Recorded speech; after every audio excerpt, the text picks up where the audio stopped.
talking, and I've asked you to stop. I can do that because she's my sister. That sounds like a teacher. Sorry, Becky. Okay. Okay, well, welcome back from lunch. I think this is, for many of us, kind of the part of the day that's sometimes most emotional and close to our hearts, is hearing about stories that, may have some similarities to our own stories, and hearing about some differences and just hearing about some pretty inspirational people. And that's who we have on our patient and caregiver panel today. And I'm going to actually hand the moderation over to Greg Garber and Allison Patak, who I introduced you all to earlier today, social workers here from Thomas Jefferson University. We're thrilled that they're here.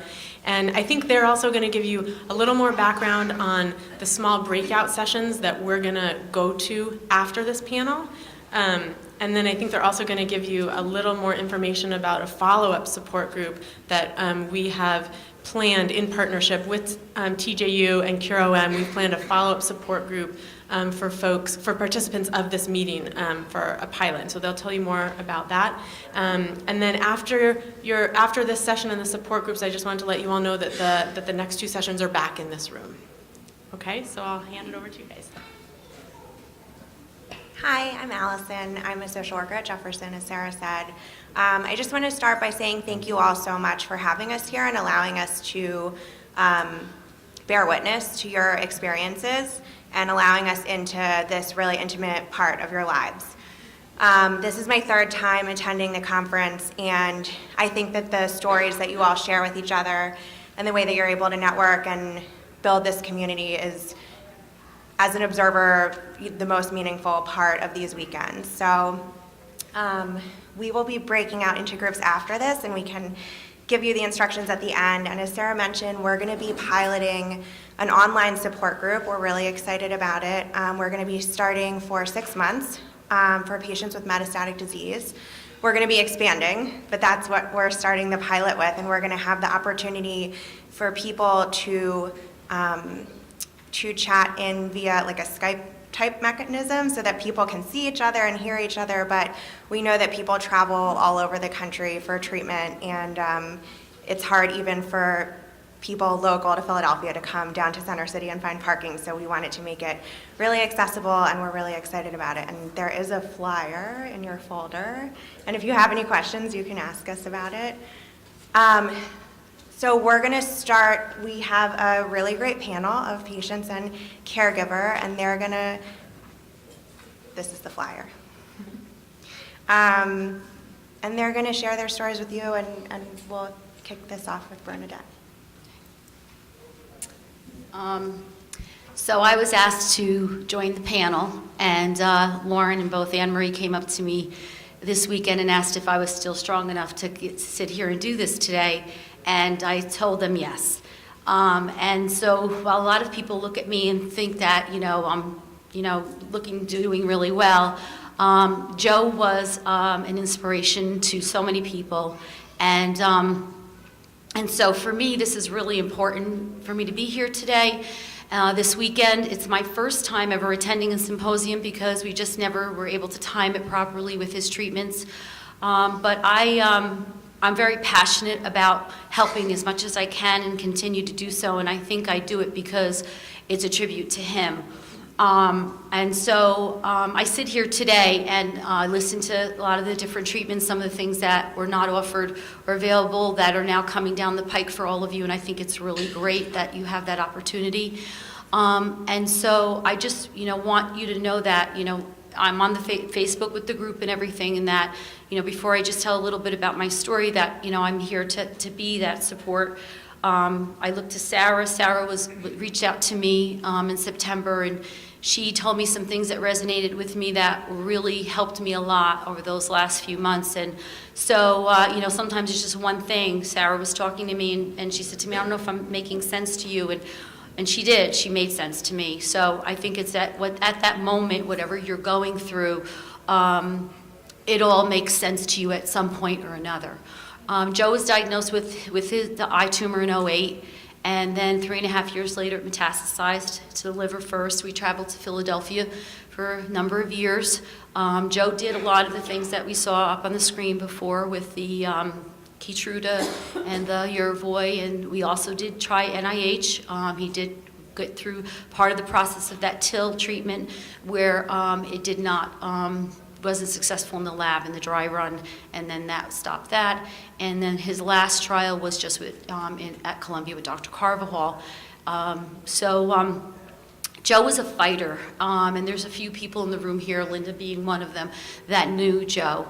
And I wish that all of you could have just really gotten to know him because he was amazing. And because of the way that he reacted to his disease, just in turn made it very simple for me to do the same thing.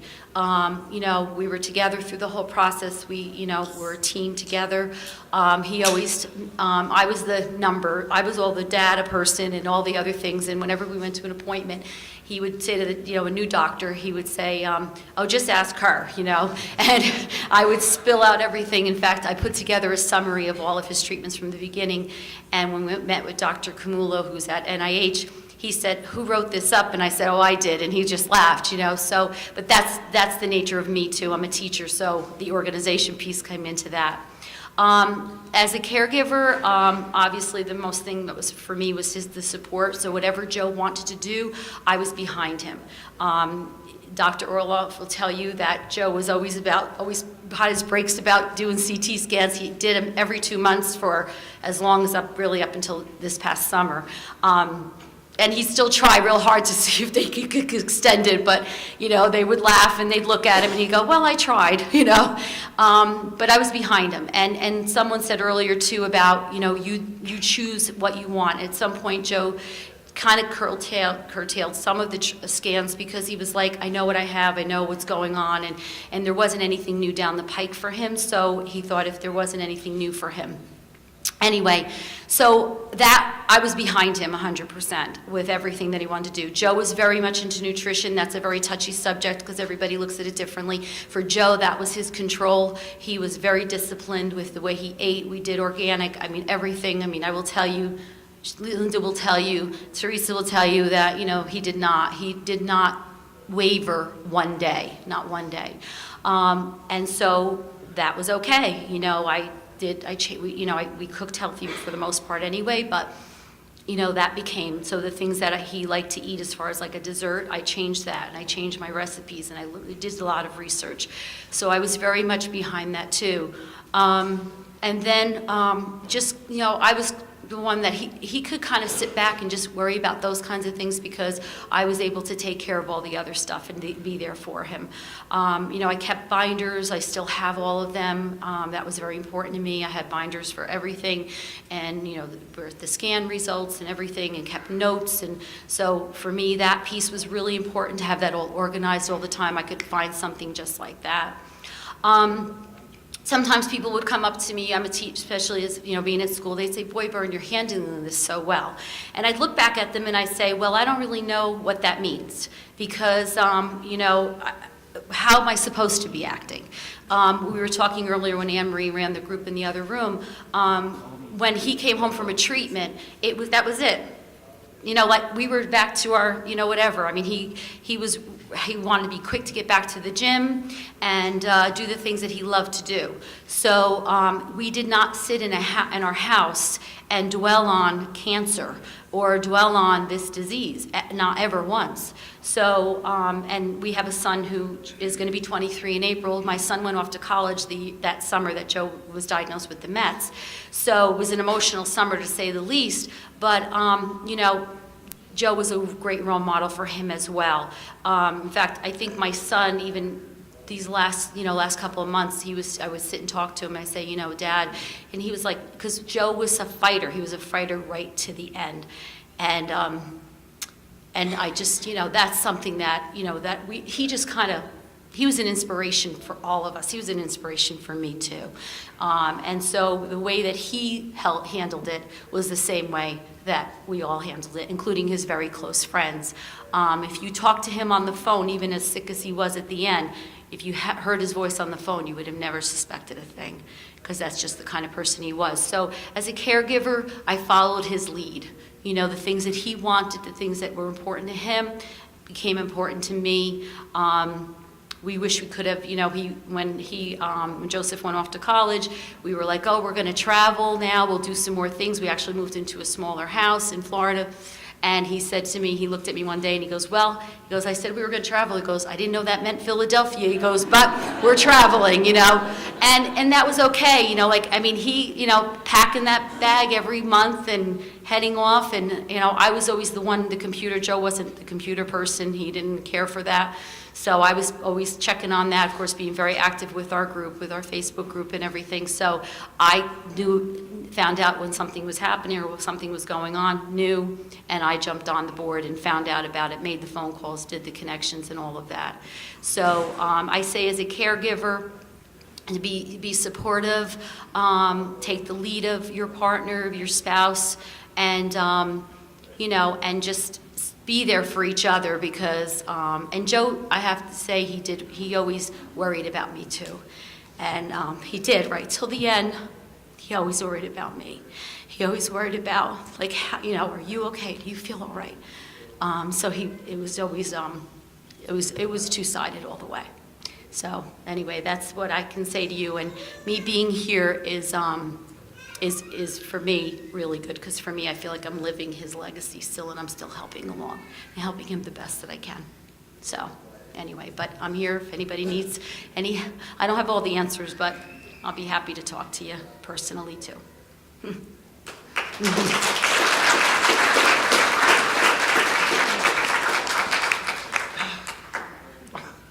we skip me for just a minute? Let me pull myself back together. We have all these surgeries and we don't have any tissues. Oh, I know. And, Will you, let me just pull myself back together. All right. I don't know, some big shoes to fill there after what you had to say. My name is Sabrina. I am 42 years old, and I have metastatic liver cancer. I was diagnosed when I was 39, January of 2013. I have 4 little boys. My youngest was 5 when I was first diagnosed. Now they're almost 9. I have an 11-year-old, 14-year-old, and my oldest will be 17 on the 18th of this month, so I'm very excited about that. I love birthdays, by the way. Whenever anybody says, oh, God, I'm getting older, I'm like, are you kidding me? You have to embrace this. You're getting older. Yay. Love that you're getting older. Gosh, you know, I don't know. I don't have a ton to say on, you know, I've done a ton of different treatments. I'll be considered a long-term survivor next month. I feel like anything here on out is frosting. I hope to get a lot of more time with my family. I've gone to the wonderful people at Jefferson, Dr. Orloff, thank you.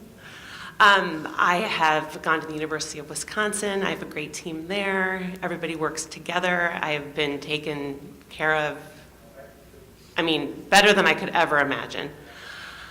I'm going to try next week the Delcath, the PHP on Tuesday. I'm absolutely petrified. I'll tell you guys that. But I'm going in head first and just going to hope for the best. You know, it's funny. So I have an incurable disease. My kids know that. I don't think they know what that means. And as much as it's a part of our lives every day, it's not. They're hungry. They want their meals. They want me to drive them to ice hockey. They want me to take them to play dates. They want me to do their laundry. I'm like, can't you guys do your own laundry? Life goes on. You know, every day is one foot in front of the other. And I get a lot of, you know, I don't know if I could do it. You don't have a choice. You just get up and you do it and you do the best that you can. And I'm by no means perfect. You know, trying to make all those memories and make sure that they have great memories of, you know, their childhood. Sometimes it's exhausting, particularly knowing that I probably won't be here that much longer. But do the best that we can. And that's really all I have to say about it.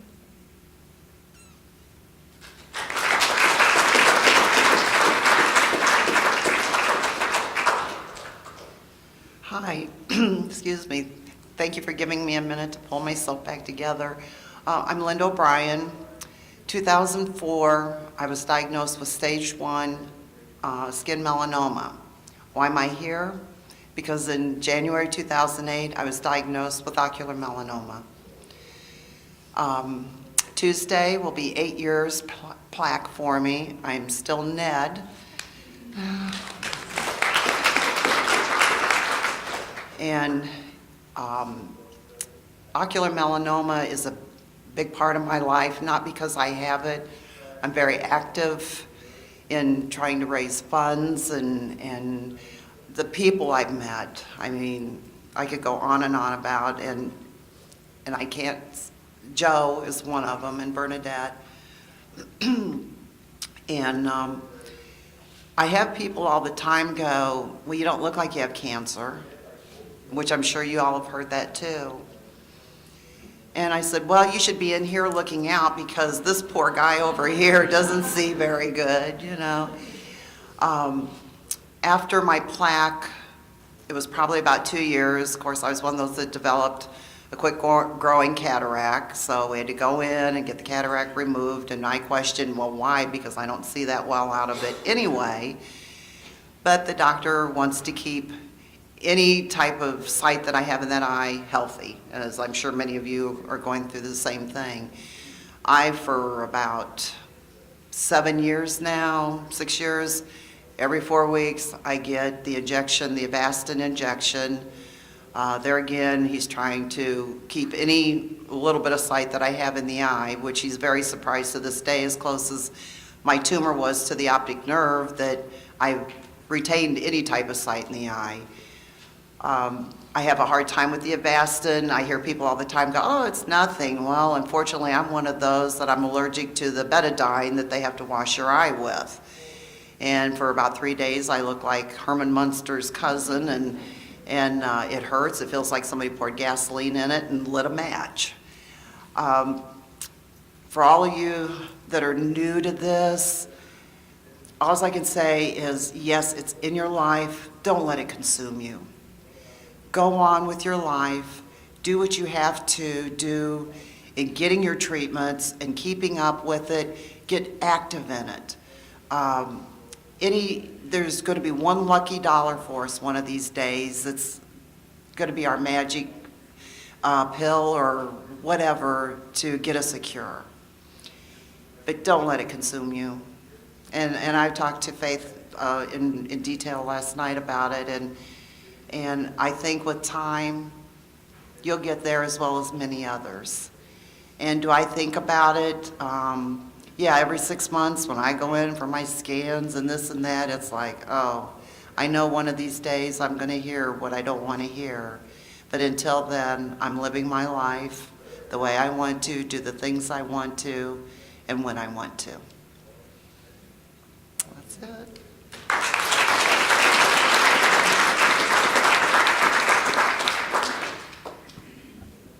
Thank you all.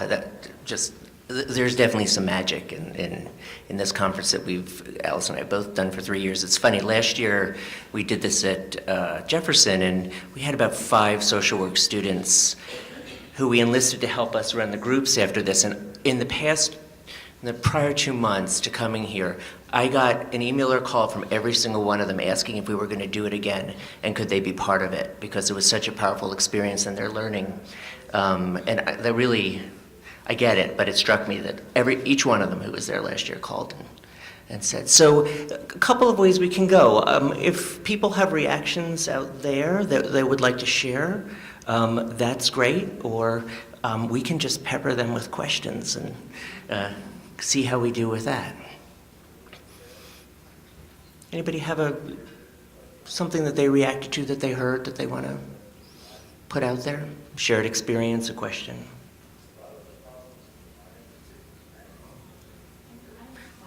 Do you mind using the mic? I'm sorry, I know it kind of kills the intimate buzz, but it's... I just, to the first speaker, and I'm sorry, I don't remember your name. I'm concerned and just wanting to know how your son is doing.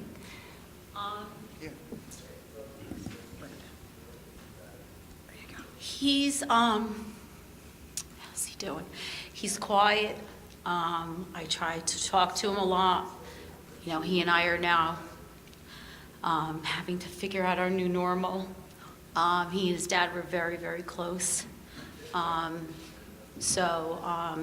Somebody, you know, in talking to him said, your dad's time here was done, and that side of it, and looking at that part of it, and he said to me, I don't think that he was done. And I said, well, but he's still here, he's still with us. I said, so you talk to him.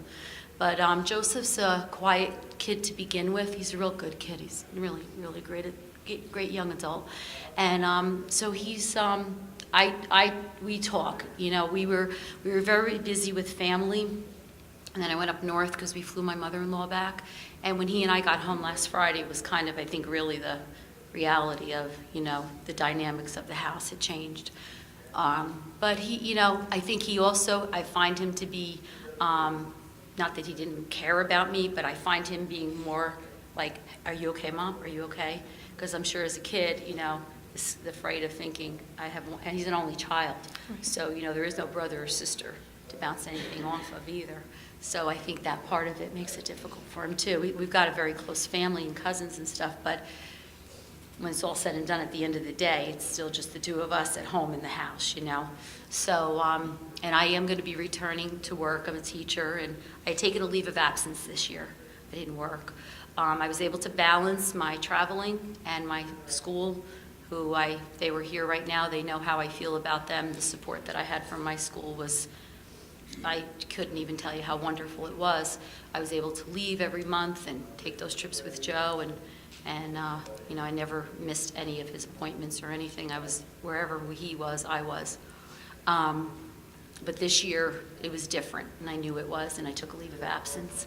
So, and Joseph had graduated, and he was working, and then over the summer, we had to travel up north, and we stayed with my mother-in-law, and while Joe was at Columbia, and Joseph came with us. And so now he knows that he has to kind of get things moving. He's looking at graduate school now too and getting work. But I said to him, it doesn't matter. I told him that. I said, what's important is that you were there. We were all there together as a family through all of it. So he's quiet. That's all I can say basically. And when I try to talk to him, he's like, yeah, okay, Mom, I know.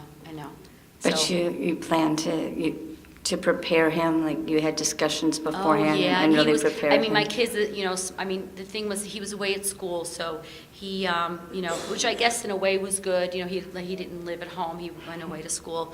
So he wasn't kind of seeing all the traveling and that kind of stuff. He wasn't there for that. And I feel for a lot of the younger, the younger parents with the younger children. I mean, it doesn't matter who we are. We all have there's a different realm of it. That's all. I didn't have to worry about a babysitter, but I still had a son that was away at college, and then knowing that his dad wasn't well, and that his parents were traveling every month. I mean, what if the plane? We talked about that.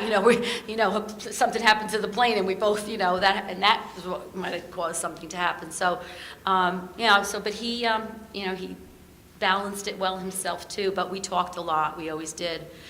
Joe started journaling towards the very end, just a couple of months ago, which was pretty cool. He'd never done that before, but he wrote each of us a letter, Joseph and I, which he gave to us before he passed away. And so we'll have that. But we talked all the time. Joseph was never kept in the dark about anything.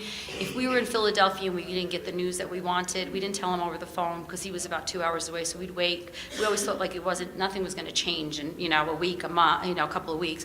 When it was something important, we waited till we were face to face to talk. Because I felt like he's away at school. If he had finals, he had something going on. Really, did his plate have to be that packed?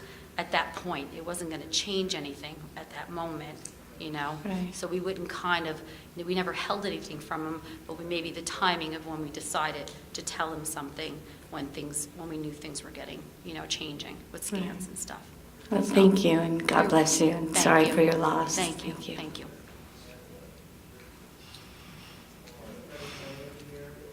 Oh, I wanted to ask that lady, I'm taking the Alaskan now once every 4 months. You're taking it once every 4 weeks.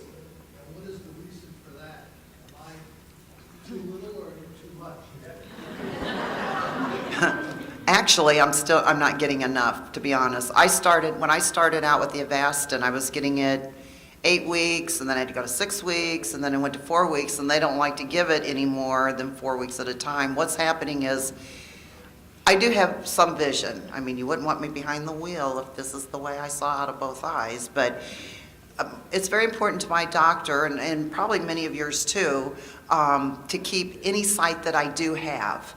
And I keep developing cysts in the eye, which show up in the OCT scans. And they can see the cyst in what I call the bed of the eye there. And so the Avastin is for fluid. And obviously the cysts have fluid. And so that kind of keeps the cyst at bay. But they're finding now that my cysts are getting more frequent, but I can't get the Avastin any more than 4 weeks, thank God, because I don't think I could deal with it any more than I do 4 weeks as it is. And so that's why I'm getting them. How soon did your cyst develop after the plaque therapy?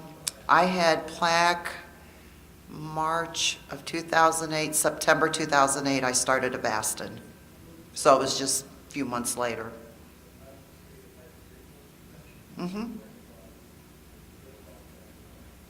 Oh, sure. Really loud in real life, but or so I'm told.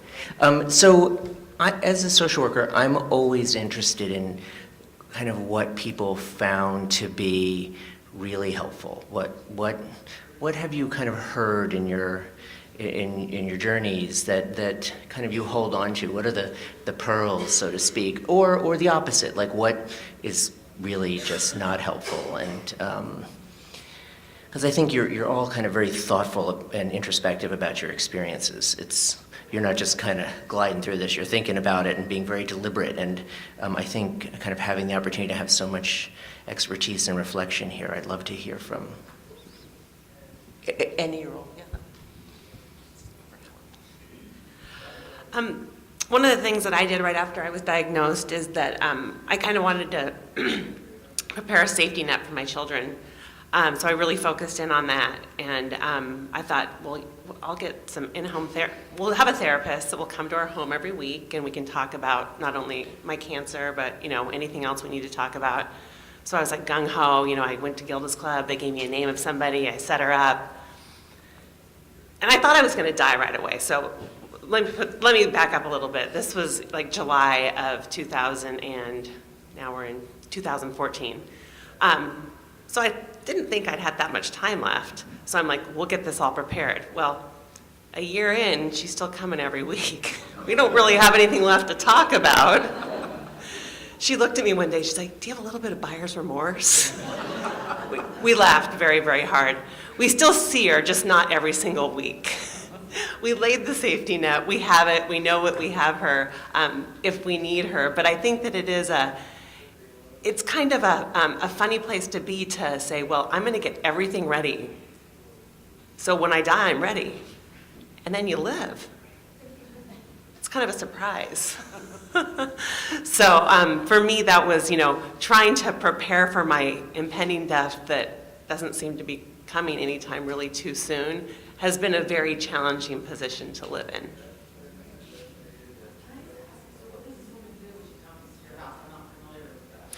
Well, the woman that we hired is actually a grief and loss specialist.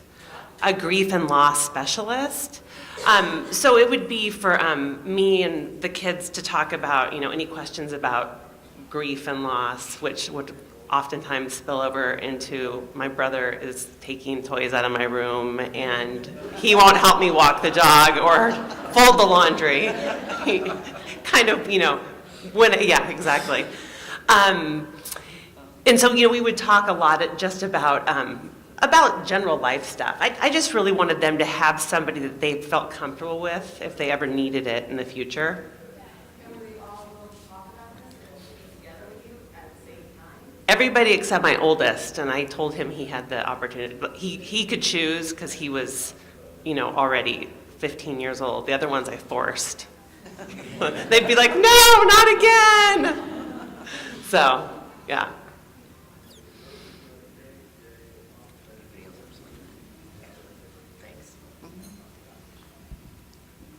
I remember when I was diagnosed, I was at an annual eye exam. I had no symptoms, nothing, and I went to an optometrist.